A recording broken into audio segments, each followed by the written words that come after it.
Visualisez la différence de transformée de Fourier sur l'oscilloscope entre différentes formes de signaux. Nous allons envoyer un signal d'un générateur de 1 kHz sur une amplitude d'environ 20 volts. Commencez par connecter le générateur à l'oscilloscope.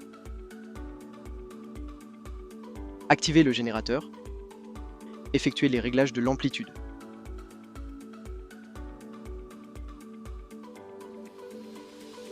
Nous pouvons voir qu'il s'agit d'un signal carré. Pour effectuer la FFT, nous allons retirer la voie 2 comme elle ne nous sera pas utile.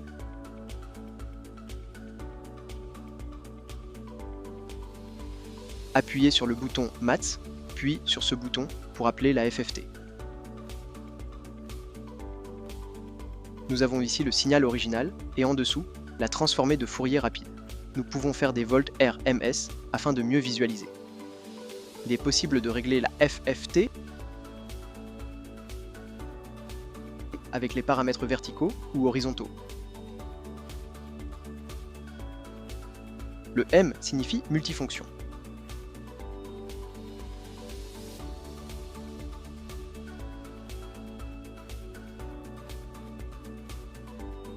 Augmenter le nombre de périodes permet une meilleure visualisation. Nous voyons bien ici la FFT avec les pics, pour les réglages horizontaux et les réglages verticaux.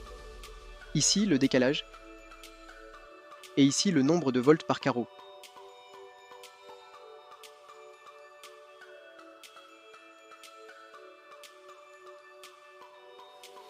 Voilà ce qui se passe quand nous avons un signal carré au-dessus et la transformée de Fourier rapide juste en dessous. Si on change de forme du signal avec une sinusoïde, voici la transformée de Fourier d'un signal sinus, d'un signal rectangulaire, d'un signal triangulaire.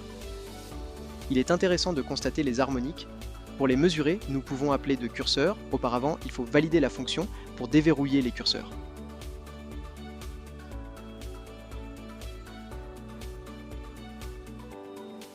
Comme la FFT disparaît derrière les curseurs, il faut changer au niveau vertical.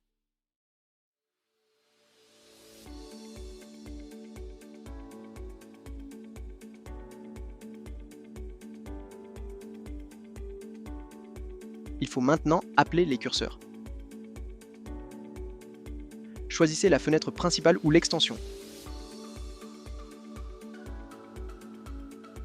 Ici, nous pouvons appeler le curseur A, le curseur B, ou bien les deux en même temps. Le curseur A est ici. Je note un kHz sur le générateur.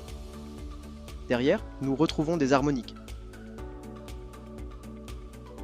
Vous pouvez rappeler le curseur B.